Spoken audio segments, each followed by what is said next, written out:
Hüseyin kimdir? Hüseyin baltalayırdı sizi.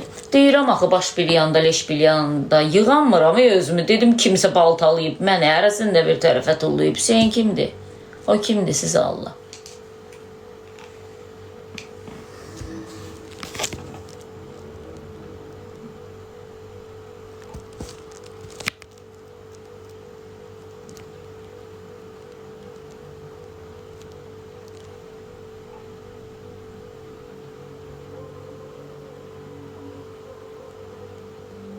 Sən canlı yeyəm, bunları boş ver. Oxu sözümü. Nişançı salam, xoş gəlmisiniz. Valla mən öz kanalımdayam dostlar. Bax da YouTube kanalındayam. Mən nə qədər onluğun əlin altında işləyəcəm ki, öz kanalımdayam. Başımın üstündə rəhbərim yox, onu demə, bunu demə deyən yox. Salamı belə bir səhər verdin deyən yox, yəni. Mən birinci özünüz bilirsiniz ki, uzun müddət televiziyadan ayrılmışdım. Çünki televiziyaya baxanı yoxdur. Əsas insanlar sosial şəbəkələrdə də ona görə getməmişdim. Sadəcə o bir səhv idi də. Neysə etdim, getdim. Bəlkə də olmalıydı. Yəqin ki, bu olmalıydı ki, oldu da. Hüseyin də özünü. Hüseyin kimdir? Mən bilmədim axı Hüseyin kimdir. Kimdir ki Hüseyin? Qazi Namiq axşamınız xeyir, bizə də kömək edin. Çox çarəsiz bir vəziyyətdəyim. Namiq bəy, nə probleminiz var ki? Ayşadın əri. Ayşadın əri məni söyürdü.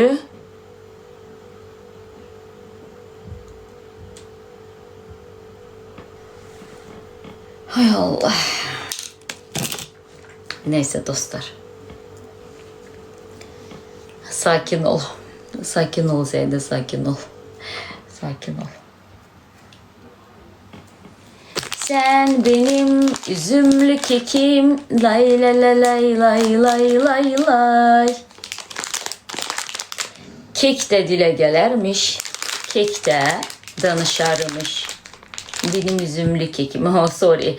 Ayşe'nin, ne diyor? Ayşen'de Ayşat'ta üzümlü kekim. Hay Allah, sonunda insan bir kek hakkında ne diyeceği, yani bir de değilsiz o mu? Yoldaşına cevap vereceğim. Yok hakikaten de. Laçınlı çok sağ ol, var olasın, o kadar yok yani. Ay Allah'ım, efirde öz-özünü söyleyen adamların bir de mənim haqqımda münasibəti belə maraqlıdır. Hə, arvada nəsə demişdim dünən ona görə.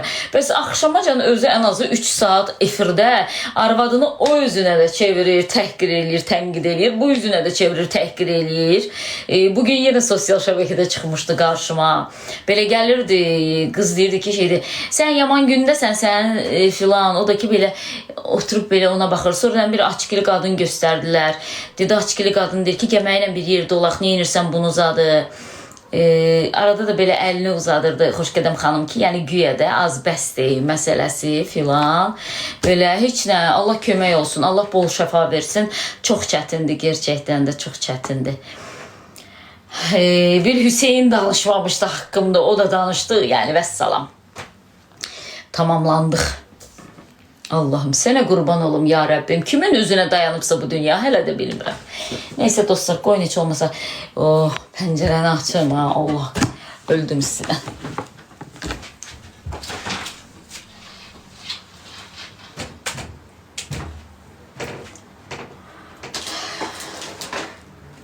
Qaynanama şəkər şirniyyat almışam.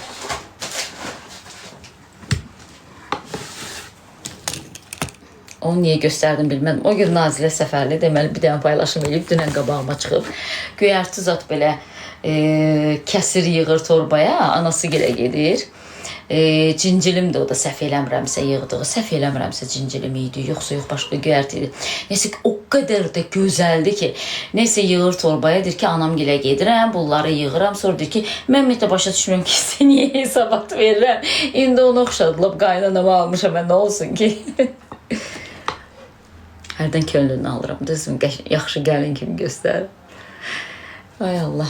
Deyirəm, başa düşmürəm ki, ümumiyyətlə niyə hesabat verirəm ki? Sonra da nə gözəl nərgiz gülləri var idi, ay Allah. Həyətlərində. Bir o nişanları çatmırdı, onu deyirəm də. Cincili miydi? Hə.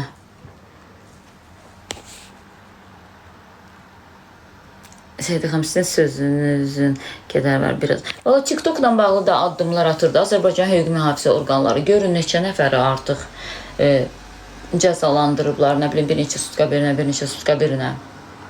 Yavaş-yavaş olacaq. Seyid Cahanla münasibətiniz necədir? Valla Seyid Cahanın özünə demişəm də. Sepin qızıldır. Bu ağ olanı yox, bu birisi qızıldır. Səidə Bəkir qızı olan qızıldır, hə.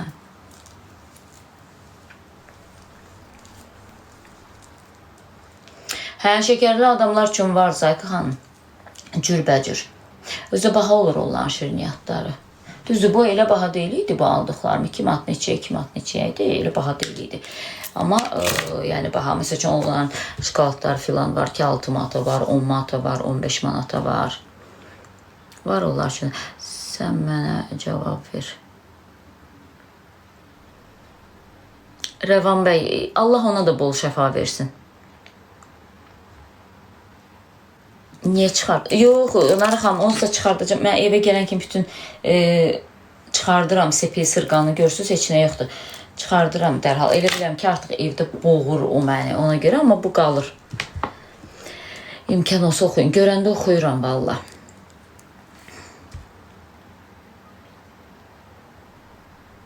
Tural Səbirli hərə öz mədəniyyətini göstərir də. İndi siz söymüsünüzsə, soruşum ki, niyə söymüsünüz? Artıq söymüsünüz, hər halda bilirsiniz də. Yəni, deyilən sözlər bildinizdə də cümləni tamamlamaq istəmirəm. İkincidəki hər öz səviyyəsini göstərir. Sizdə nəsilsə, yəqin ki, ona uyğunu yazmısınız da. Yəni, mən nə deyə bilərəm ki? Böyük adamsınız da, indi durub sizə deməyəcəm ki, adam mədəni olar, ağıllı olar, o olar, bu olar. Yəni, ikincidəki, bugün biz bu ilə bağlı danışmışıq. Həyatda, ümumiyyətlə, qorxaq olanların əksəriyyəti sosial şəbəkə üzərində özlərini təsdiq etməyə çalışırlar. Çünki onlar real həyatda o qədər ürəkli ola bilmirlər. Onlar real həyatda o qədər sözlərini deyə bilmirlər. Məsəl üçün, kiməsə etirazlarını bildirə bilmirlər və onlar natamam olurlar. O natamamlıq kompleksini də tamamlamaq üçün onlar sosial şəbəkələrdən istifadə edirlər. Bir siz deyilsiniz, bilməm indi nə yazmışsınız, çünki oxumamışam, özünüz deyirsiniz. Bir siz deyilsiniz, sizin kimi həddindən artıq çox adamlar var. Çünki şəxsən özümə bir adamla bağlı o qədər dedilər ki, adam çox xahiş edir ki, bir dəfə mənlə canlı yayıma qoşulsun, ondan sonra onun haqqında danışığı bağlayacağım, neyniyəcəm? Çünki adama yenə də deyirəm, özünü təsdiq problemi var idi və heç bir şəkildə özünü təsdiq eləyə bilmirdi və o düşünürdü ki, mən onun mənim haqqımda danışdıqlarından ehtiyat eləyərək, qorxaraq bir dənə bu bitirsin mənlə bağlı söhbəti danışığı, bu ilə canlı yayıma girəcəm. Amma yəni o çox səhv eləmişdi. Çünki adam bütün günü qadın söhbəti etməklə özünü xoşbəxt bilən birisidir. İndi siz deyirsiniz, Pərqiviz sizinlə bağlı paylaşım eləyib. 1000 paylaşım eləsə də, Pərqiviz hardadır, Bəkirin qızı hardadır? Yəni o level çox-çox fərqlidir də. Ona görə görürsünüz, mən ona cavab vermədim. Mən də onun bir dənə şəklini qoyardım və yaxud da ki, oyla olduğum debatdan 2 dənə cümlə qoyardım və yenidən başlayardım onun kimliyini ortalığa çıxartmağa. Amma mən deyir, kişi qızı olduğuma görə elə səviyyəsiz şeylərin arxasınca getmirəm. Yenə də deyirəm, geyimsiz çıxmamışdım efirə, bunu siz də görmüsünüz.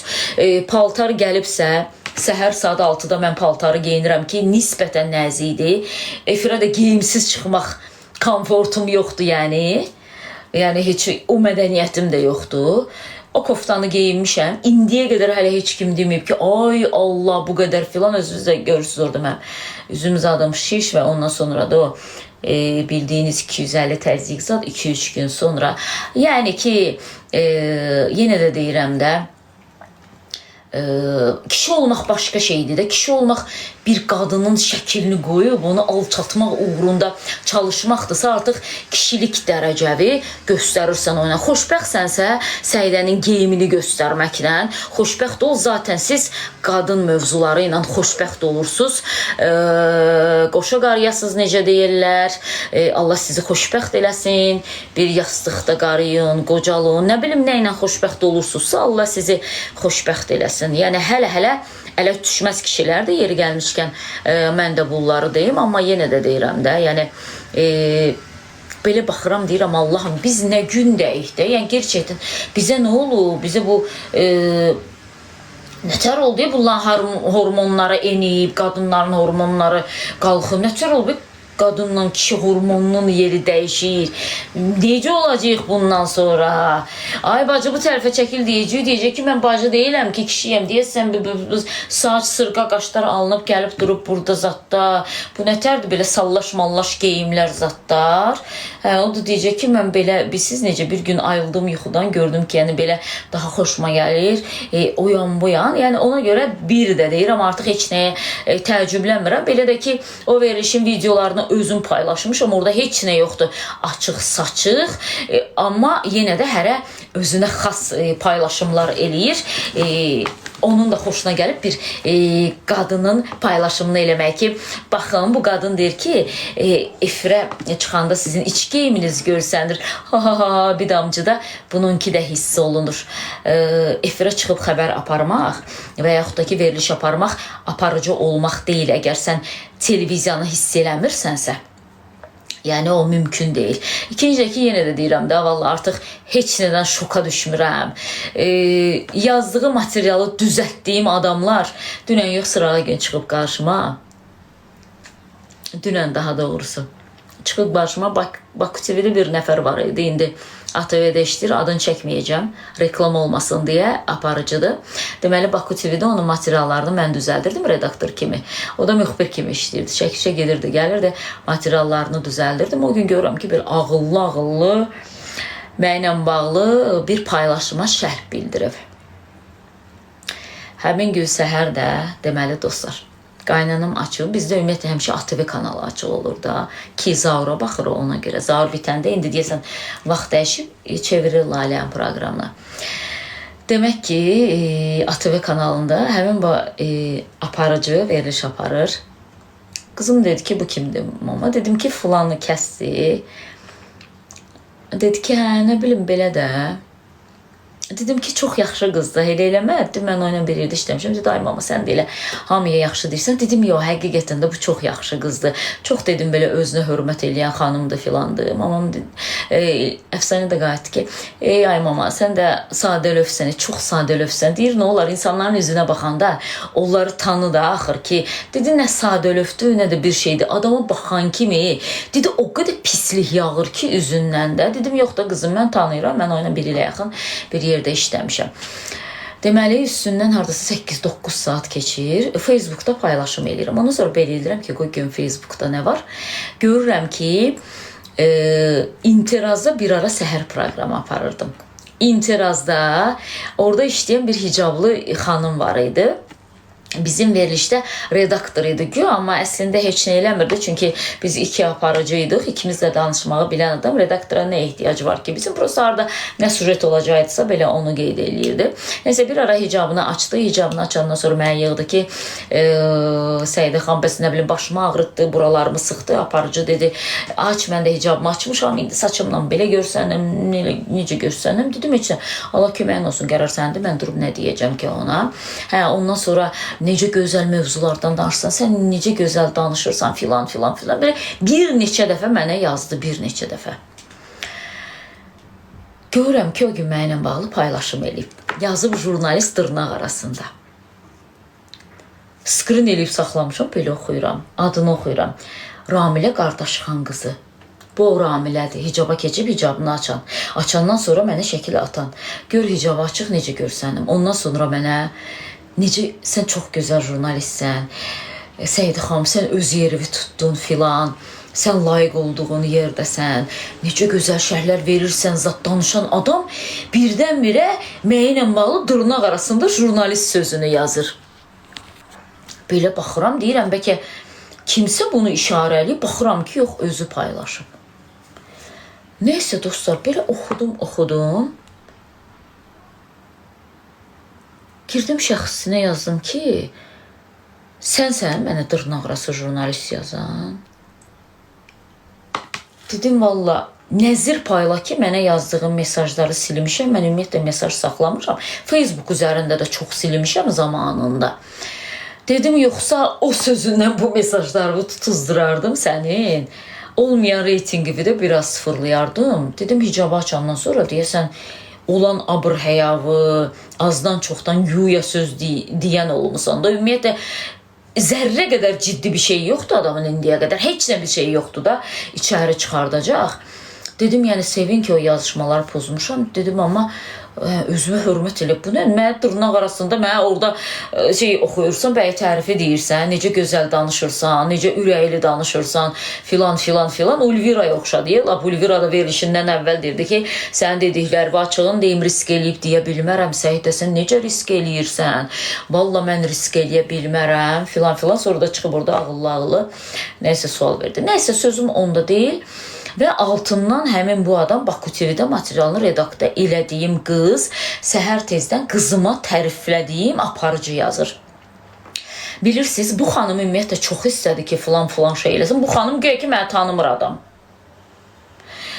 Mənə həmişə deyirlər ki, siz vəzifəyə gedəndə dəyişərsiniz. Deyirəm, yox, xaraktersiz adamlar dəyişir. Xarakteri olan adamlar heç vaxt dəyişmirlər. Deməli, bu Baku TV-də müxbiri idi. Aparıcı olub, adam güya məni tanımır. Hansı ki, yeni deyirəm, bundan sonra 10 ildə işləsə, ASTV-dir də, adam xeyri yoxdur, nə ciddi mövqeyi yoxdur, nə ortaya qoyub müzakirə eləyəcək bir məsələ yoxdur. Güya məni tanımır. Aparıcılar çox pafosla, bunlara elə gəlir ki, hər şey danışmaq olar. Ümumiyyətlə, aparıcı kimdir ki, mövqeyi qoysun zat? Belə baxıram. Nəsə oxudum. Əvvəlcə yazdım ki, salam gözəl xanım, inşallah ki, yaxşısınız. Verilişinizə baxıram, çox gözəldir. Əslində, mən verilişə filana baxmıram. Səhər tezdən sadəcə biraz işə gec gedirəm deyə, mən makyaj eləyəndə qonaq otağında qaynanam qoyur. Deyirəm həyatım, ironiyasına bax, səhər tezdən deyirəm, sən gözəl xanım olduğun haqqında qızıma danışmışam. Qızım mənə deyir ki, mama, hamıya inanma, adamın üzündən yağır ki, adam nə qədər xaindir, adam nə qədər pis qadındır da, deyir, simasından bağırır, sən deyirsən, yaxşı qızı. Deyirəm, 6-7 saatdan sonra sən mənim haqqımda yazın çıxır qabağıma və yazır ki, bununla bağlı çox biabırçılıq bu erməni mediasında da gündəm oldu. Bilirsiniz ki, erməni mediasında güya da mən gündəm olmuşam, güya orada kimsə deyib ki, ermənilərin bacarmadığını bu qız bacardı filan, ermənilərin deputatının şəklini qoyublar, nə bilim, o nəysə başqa adla çağıranlar da o yalanın arxasınca düşdülər və dedilər ki, hə, bu qız erməni mediasında gündəm olub, bir erməni aparıcısının danışığını qoyublar. Erməni aparıcısı deyir ki, Nikol Paşinyanın Brüsseldə Azərbaycan prezidenti ilə görüşündə nələr güya məndən danışılır. Ümumiyyətlə, adda bilirsiniz ki, bütün dillərdə eyni cür çəkilir. Buna görə ki, erməni dilini bilməyə mənası yoxdur və adam görün nə qədər taxtadır ki, adam başa düşmür ki, hələ qızın şəklini qoymuşam, üzərindən danışmışam. Mən bilirəm təqribi o kimin göstərişiydi, kim eləmişdi onu. Indi məni gözdən salsınlar deyə eləmişdilər. Yenə də deyirəm, o qədər taxtaydılar ki, o taxtaya da nəfəsi olmadığı üçün, reaksiyası olmadığı üçün onun bir, nə bilim, bir refleksi yoxdur da. Bilsin ki, bu axı Səidə Bəkir qızı deyil, bu tamam başqa adamdır da. Adamı araşdırdım, adı, soyadı, videosunu çəkdim, sözüm onda deyil. Deyirəm ki, valla, mən səni qınamıram da, amma ki, yəni heç nə demirəm də, bir qədər özünüzə hörmət eləyin. Mənə onsuz da 200-lü, çox üzlü adamların edəcəyi hörmət zərrə qədər lazım deyil. Həmişə demişəm, eyb yoxdur. Məni 5 izləyici sevsin, izləsin həqiqətən də. O mənə bəsləyən ki, 500 min, 450 minin mənə zəhləsi gedir. Heç bilmir ümumiyyətlə məni niyə izləyir. Yəni ona görə deyirəm ki, şoka düşməkdən yorulmuşam. Ya adam nə qədər şoka düşər? Həqiqətən Allah nə qədər şoka düşər. Deyirsən ayla, bunlar başa düşdüm, 2 saatlıq efirimiz var da tutaq ki. Amma yenə deyirəm, 10 ildə siz işləsəz, sizin adınız Azərbaycan tarixində qalmayacaq da mümkün deyil. Qənirə xanımın adı niyə qaldı? Baxın, ailəsində nə qədər simalar oldu. Amma kimi həmişə deyirsiniz, deyirik Qənirə xanım Paşayevanı. Başqa isimlər var ya, 2-3 isim var. O söhbət ondan getmir. Amma ki, məsələn deyək də, 30 aparıcıdan kimi yadda qaldı orada? Qənirə xanım yadda qaldı da. İndi Azərbaycanda da kim kəsərli söz deyibsə, dediyi sözün bir effekti olubsa, o yadda qalacaq da. Siz 100 il çıxın Azərbaycan televiziyasına. Hər vaxtınız xeyir olsun. Bugünkü qonağımız, nə bilim, məsələn də Aydanın mətbuat katibi filan kəsdir. Salam, Azərbaycan yollarında vəziyyət necədir? Siz risk eləyib efirdə deyə bilmirsiniz ki, Aydanın çəkdiyi yollar milyonlara başa gəlir. Amma ki, məsəl üçün 1 milyonun 600 mini yeyilir, 400 mininə yol çəkirlər. 4 dəfə yağış yağandan sonra yol qabarır, oradan çıxır, buradan çıxır. Sən onu deyə bilmirsənsə, mən neynirəm sən Kemal aparıcı? Onsuz da elə ASTV-də aparırlar da eyni səpkidə. Yəni mən neynirəm? Neçədən ASTV lazımdır ki? Ondan sonra canım sizə desin, bu ayna oranı xəttdir, buranı xəttdir, buranı xəttdir, oranı xəttdir. Da cəmat palas çırpa bilmir evindən, görür ki, ayna gecə ilə xətt çəkib, ayna deyir ki, toz düşdü ora. Sənin tozun burada nə qədər qalacaqsa, sən bir o qədər ya 40 qəpikdən ya da 70 qəpikdən saatını pul ödəyəcəksən. Siz mənə bu ilə gəlini, bu belə danışdı, bu elə danışdı, o belə danışdı, bu belə danışdı. Yəni onu demək istəyirəm ki, şoka düşməkdən yorulmuşuq. İndi bu kişi tayfacıqlarının da belə mənim şəklimi qoyması, altından mənim danışığımı qoyması zadı. Belə baxıram, deyirəm Allahım, ya onlara ölüm ver, ya da mənə ölüm ver, ya onlara ölsün, canları qutarsın, ya da ki mən ölüm, canım qutarsın. Bunlar nə gündədirlər, Allah and olsun. Yəni yubka geyinmək şərt deyil ki, elə hərəkətindən də bildirirsən də kimsən gəl elə yubka ilə gəzəsən. Nə bilim, nəysə ki.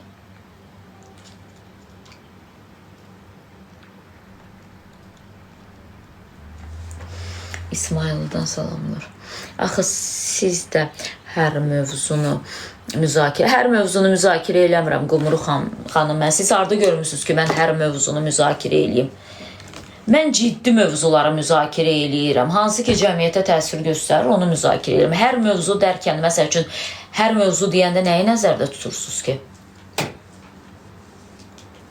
Məsələn, hər mövzu deyəndə nəyi nəzərdə tutursunuz ki?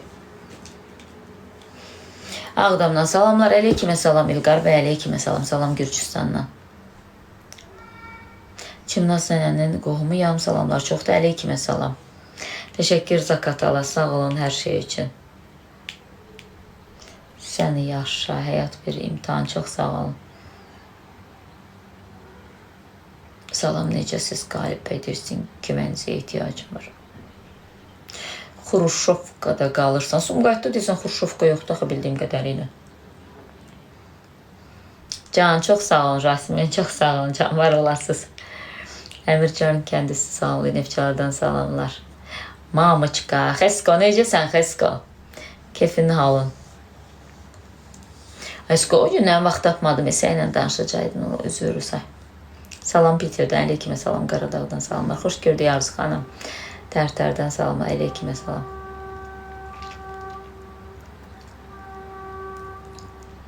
Sumqayın arası 17-ci gün. Başa düşməm, bu vaxtı qatar işləyir ki, müəllimə vəzifəsindən sui-istifadə eləyərək uşağı incidir. Baxın, Elmar bəy, deyirsiniz ki, sizə yazmışdım, cavablandırmadınız. Əlimdə fakt olmasa, mən onu işıqlandırmayacağım. Sizə cavab nə yazım ki, mən hər dəfə deyirəm də ki, video fakt olmadan mən heç nə işıqlandırmıram. Ən azından fotofakt olmalıdır. Deyirsiniz ki, müəllimə uşağı cəzalandırır.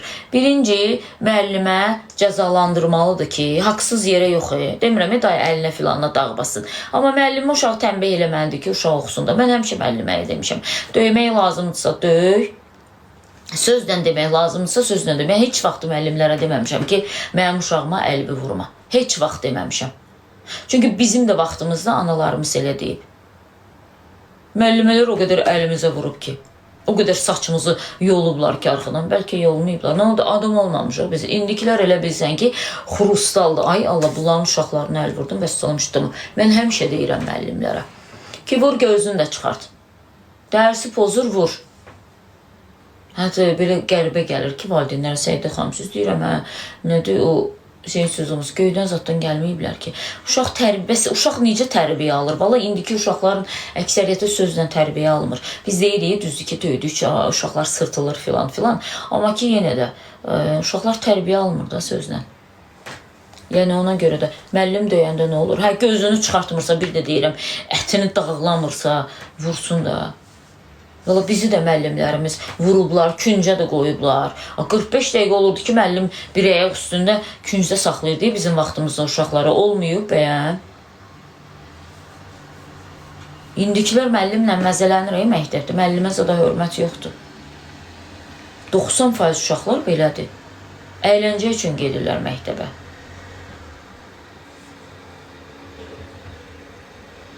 Mənim oğlumun 16 yaşı var. Qapıdan çıxanda arxasını gedirəm ki, sən Allah özünü normal apar. Sən Allah mənə biabır eləmə. Dərsi pozma, oxumursan, heç olmasa sakit otur. Deyir, otur arxadanızda, iqrasat oynayırıq da, nə bilim. Yəni ona görə.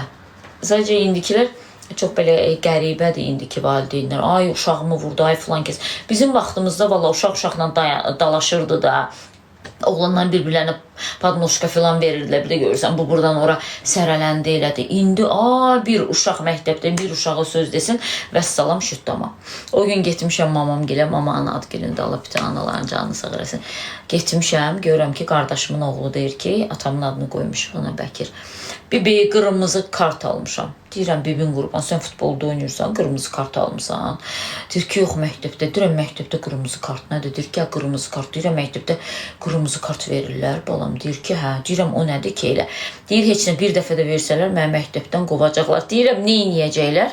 Deyir, məktəbdən qovacaqlar. Gətirib qırmızı kartı göstərir mənə. Üstündə belə nələrsə yazılır, hə. Heç nə, bu məktəbdə gülüb, yoxsa mən dərsdə səs salıb qırmızı kart veriblər buna. Və deyir, məktəbdə elə danışır ki, müəllimlər, elə bilsən ki, bir cinayətkar var. Deyirəm ki, bu nədir? Ay başa deyəm, iqtidai sinif uşağı gülər də, danışar da.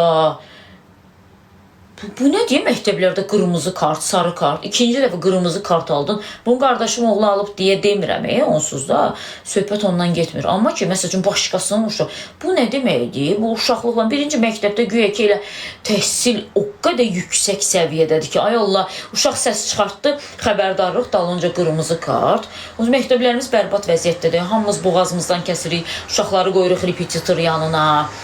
Birinci sinifdən 11-ci sinifə qədər biz uşağı müəllim yanında oxutmuşuq da. Vallahi onlara qoyduğumuz sərmayə ilə gedib bir yerdə bir otaqlı ev almaq olar. Fakt bundan ibarətdir də. Sənin verdiyin təhsilin yox. Məktəbə kim istəyir cibinə bıçaq qoyur gəlir.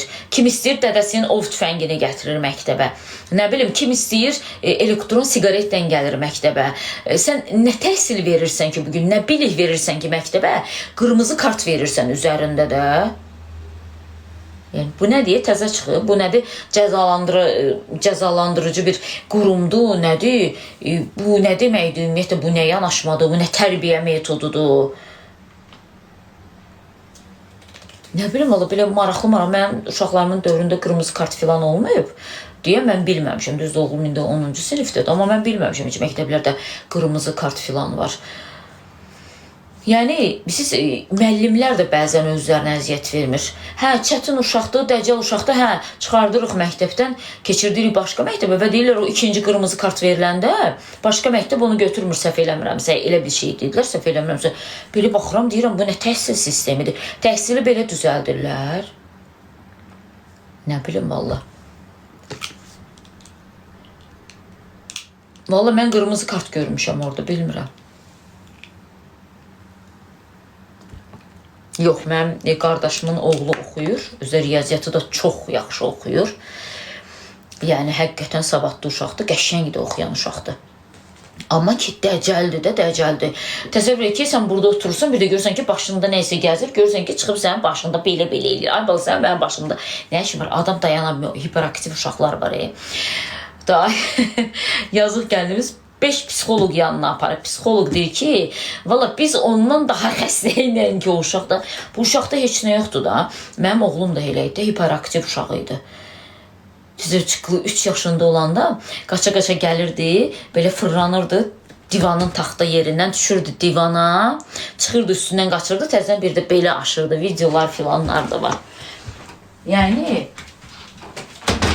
bu hiperaktiv uşaq axı tərbiyəsiz uşaq demək deyil, sən bunu necə belə, oy Allah, qırmızı, dedim elə bir Qurbanovun komandasında zadında sonra belə dedi, hə, bəs bir qırmızı kartsa, dedim, hə, hər şeyimiz düzəlmişdi, təhsildə bir dənə qırmızı kartımız qalmışdı, o da varsa, vəssalam, Allah kömək olsun.